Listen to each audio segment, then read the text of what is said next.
The boat sets sail and then returns from the sea. Their hunting journey is passed down from generation to generation. The vast ocean nurtures dreams of getting rich that can come true. Today, we will follow the footsteps of fishermen in the US to see how they catch billions of lobster and king crabs. Solitary and highly territorial are what is most true when talking about lobsters that live on the ocean floor. Lobsters are found in the northwest Atlantic Ocean.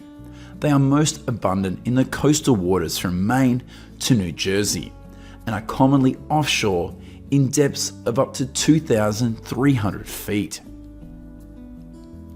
It usually takes lobsters about 5 to 7 years to reach legal harvest size. On average, fishermen can pull up 250 to 300 traps in a day, and the harvest can be up to 800 or 900 pounds of lobster. Over the past 100 years, the lobster fishing industry has endured changes in processing, equipment, regulations, and fishing methods. The story about the value of lobsters has also changed. If in the early 1900s, lobster was considered the food of the poor, but today, lobster is an expensive delicacy, loved by many rich people. The biggest change occurring in the lobster market is the growth in demand for live lobsters. When people started demanding fresh lobster, lobster processors responded. The pressure is on the fishermen. They must catch and handle lobsters right on the boat. This is because this is the first step for both preservation and processing. Soon after direct shipping became the norm, many different varieties of fresh, frozen lobster meat became available on the market. Lobster fishing is the livelihood of people in the northeast coast. Passed down through generations, it has been going on for well over 100 years. So the important thing here is not only to catch excellent lobsters, but to also ensure that they remain in the future for the next generation of fishermen. A lobster fisherman's day typically starts at 3 a.m. Before departing the harbour, they need to prepare fresh bait to put in a trap. In a small boat, these fishermen are travelling to locations where they believe lobsters frequent. These traps are usually made of wire mesh or wood. The bait is usually fish or other seafood to attract lobsters. The traps are designed so that it is easy for lobsters to enter, but difficult for them to escape. However, each trap must have a small hole to protect baby lobsters. The trap is immersed on the seabed from depths to 6 to 90 feet. They usually let the trap sit in the water for 2 to 3 days. They will then return to pull up each trap. The lobster fishermen will begin pulling the traps onto the boat. They use a special hook to snatch up the buoy. The trap line is then brought onto the boat and connected to a hydraulic trap puller, a pulley-like system that automatically rolls the trap from the bottom of the ocean up and onto the boat. The area of this trap is enough for 20 lobsters to enter. After a day, the fisherman will come to check and then put the trap back in its original position. These operations are repeated until the end of the catching season. Once the traps are loaded onto the boat, the lobsters will then be graded, and any lobsters under 3¼ inches or over 5 inches in length will be released back into the ocean. They also follow measures to protect female lobsters that carry eggs. This lobster fishing method is regulated to ensure the sustainability of lobster populations. For divers, everything must be done quickly and accurately. They don't have much time or oxygen. These lobsters can weigh up to 44 pounds. They are quite strong in the water and can injure them. Like a treasure hunt on the vast ocean, there is no specific or exact strategy. The results of the trip depend greatly on the area they choose to catch lobsters. Speculation and luck are two words we can imagine about this trip. The US is tightening regulations on fishermen to develop and preserve lobster resources in the ocean. Fishermen must have a license to harvest lobsters and comply with regulations on the minimum and maximum size of lobsters that can be harvested. Early in the morning, before sunrise, the fishermen started their boats out to sea. Their goal is to try to catch as many king crabs as possible. Fishermen use special traps to catch these giant creatures. The trap is box-shaped, consisting of a steel frame covered with nylon mesh. Each trap weighs 600 to 800 pounds, and a ship can carry between 150 to 300 traps. Herring and cod are often placed inside as bait.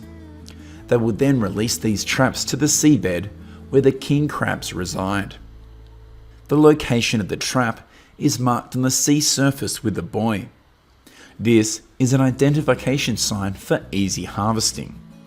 After leaving the traps on the seabed for 1 to 2 days, they are pulled back to the surface. This is the time fishermen look forward to the most. They will know if they have gotten lucky or not. This trap is put onto the boat and the fishermen will classify their catch. King crabs that do not meet the minimum carcass length of 7 inches and weigh between 7.5 to 8 pounds will be returned to the ocean.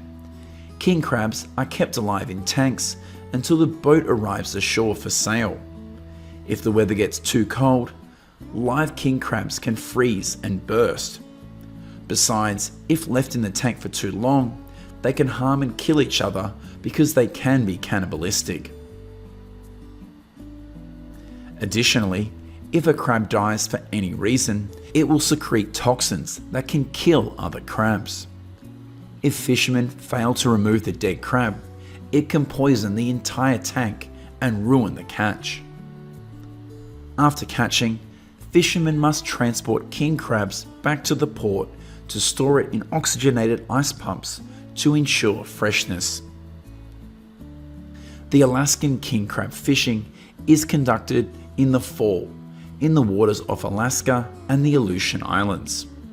Then, the quality king crabs will be shipped worldwide. Only certain types of king crab are legal to hunt at different times of the year. Similar to lobsters, only males are legally allowed to be hunted and processed.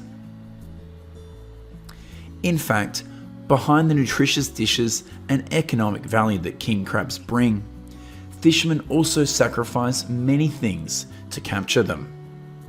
King crab fishing is very dangerous, and the death rate of fishermen is about 80 times higher than the death rate of ordinary workers. According to statistics, on average, one king crab fisherman dies every week during the hunting season. More than 80% of these deaths are due to drowning or hypothermia. Fishermen are also vulnerable to injuries from working with heavy machinery and equipment. However, for fishermen in the US, those lobsters and king crabs in the ocean are the shortest way for them to get rich. You see, the ocean is far away with big waves and winds. Danger awaits those who sail out to sea. Fishing not only brings income to fishermen, but it also helps develop the local economy. It has a much greater meaning. We can see that it is the fishermen who connect us closer to the ocean, from lobsters and king crabs in the ocean until they appear on your dinner table. It's all a long process in which fishermen play a huge role.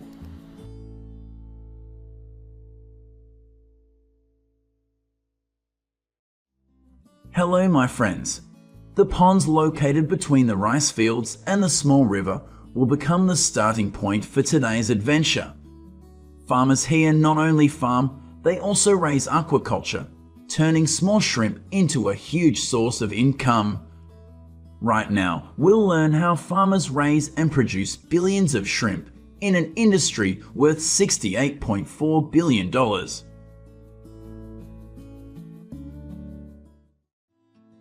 Farmed shrimp accounts for 55% of global shrimp production. Of these, about 75% of farmed shrimp is produced in Asia. Most take place in China, followed by Thailand, Indonesia, India, and Vietnam. Shrimp farming has generated significant income in these developing countries. Shrimp farming has changed from traditional small-scale enterprises into a global industry. Technological advances have led to farmers raising shrimp at increasingly higher densities. To have a bumper crop, the top factor is shrimp seed. Female shrimp lay 150 to 500 eggs at a time. After hatching, shrimp larvae are usually incubated for about 15 to 21 days to increase survival rates before being transported to the farm. Of course, the life cycle of shrimp takes place under conditions that are completely controlled by farmers. To effectively raise shrimp intensively, farmers must accelerate the growth rate and control the farming process so that the shrimp are uniform in size. At the livestock farm, before welcoming a new batch of baby shrimp, farmers will treat the pH level in the pond. Each pond has an oxygen generator, roof, bottom lining, and plastic pipes placed underneath to absorb water and release air from the pond. Shrimp are fed a high-protein diet, often provided in pellet form consisting of fish meal, soybean meal, and other supplements. The feeding schedule is adjusted according to the growth rate of the shrimp. If grown well, mature shrimp can be 5 to 8 inches long. With this intensive farming method, shrimp reach a weight of 40 shrimp ib after 80 days with a productivity of 55 tons per pond. Tiny shrimp are raised in vast shrimp ponds. They go through a magical development journey. With a flexible combination of traditional experience and modern technology, these farmers create a sustainable production chain, contributing to the welfare and development of the community. Every day, the work of shrimp farmers starts early in the morning. They regularly check the pond situation to know the status of the shrimp. During the harvest season, everything will be much more difficult. Sometimes, shrimp harvesting will take place at night like this. Their goal is to get all the shrimp ashore as quickly as possible, then transport them to the processing facility immediately, because only then can they ensure quality and bring consumers the freshest shrimp. This farmer is feeding shrimp using traditional methods. They will go around the pond area to spread food. This way, they ensure that 95% of the food can be delivered to all the shrimp in the pond. This farm is more invested. Feeding is done using automatic feed dispensers. However, regardless of the size of the shrimp farm, feed costs still account for 50% to 70% of production costs. Shrimp farmers will rely on dissolved oxygen, pH, ammonia, water color, and water odor as indicators to evaluate the water quality of the pond. When water conditions in ponds deteriorate due to leftover food and shrimp excreta, farmers will treat the water in the pond to prevent disease. Periodic water treatment is carried out with disinfectants in the morning. After 6 hours, farmers continue to add probiotics to the pond to create conditions for beneficial bacteria to proliferate in the pond environment. In grow-out ponds, shrimp are raised from the immature stage to marketable size, and most farms produce 1 to 2 harvests per year. The time to harvest shrimp depends on the condition of shrimp in the pond and the market price. Therefore, before harvesting, farmers will take samples by casting nets in different areas of the pond to determine their average body weight and general condition. Typically, shrimp are harvested when they are about 3 to 6 months old. Small farms harvest by hand using nets or by using traps. At this farm, the pond will be drained and then the shrimp will be collected in nets. As the men dragged the nets to shore, the shrimp were placed in plastic barrels filled with ice. This is a way of cold preservation and at the same time causes the shrimp to face a slow death. In less than 10 hours after harvest, shrimp must be frozen and transported to cold storage or processing plants. Typically, while farmers arrange harvesting, factories arrange transportation. This depends on the location, but in most cases, crates of shrimp are transported by truck. Once at the processing plant, workers use antioxidant products to prevent melanin formation at this stage. After the shrimp are washed, they are evaluated for color and quality, and then classified like this. The shrimp can then be processed further by peeling, deheading, devining, cutting or pre-cooking. Once processed in this way, they are packaged in bags and boxes and frozen, ready for export. At the packaging plant, all processing must be done very quickly, with a maximum time target of 4 minutes from the time the shrimp are removed from the cold washing tank in the receiving area until the time they are put into the freezer. You see, during the shrimp harvest, farmers try to cool the shrimp as quickly as possible. But all these efforts will be wasted if the temperature of the shrimp increases during processing at the packing plant because it is too warm there. Therefore, during processing, workers must maintain the temperature of shrimp below 3 degrees Celsius. Employees working in packaging plants must wear appropriate clothing to keep warm, while maintaining good hygiene in the factory. Here, the receiving tanks wash the shrimp.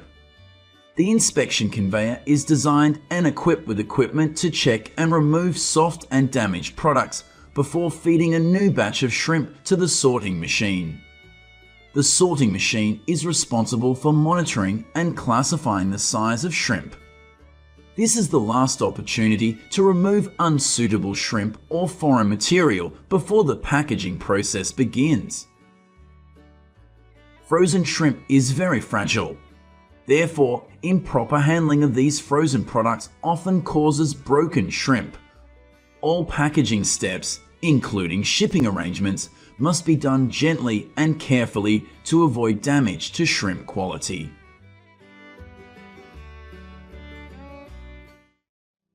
Recently, high-tech shrimp farming models are popular with farmers because they can produce 3 shrimp crops per year, nearly doubling compared to traditional farming models.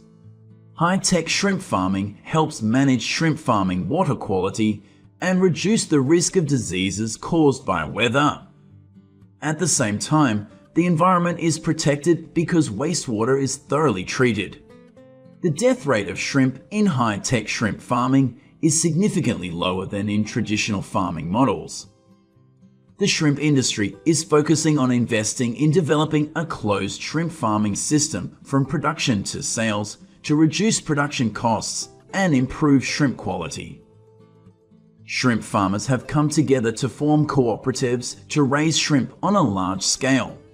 These cooperatives are provided with quality shrimp seeds, feed and shrimp farming materials, while ensuring sales output for these cooperatives. These shrimp farming systems, combined with closed production lines, bring outstanding economic efficiency. Besides benefits, challenges such as diseases and fluctuating shrimp prices in the market are also the top concerns of farmers. This makes it necessary for farmers to continuously monitor and analyze situations, think about solutions, and quickly adapt to these growing challenges.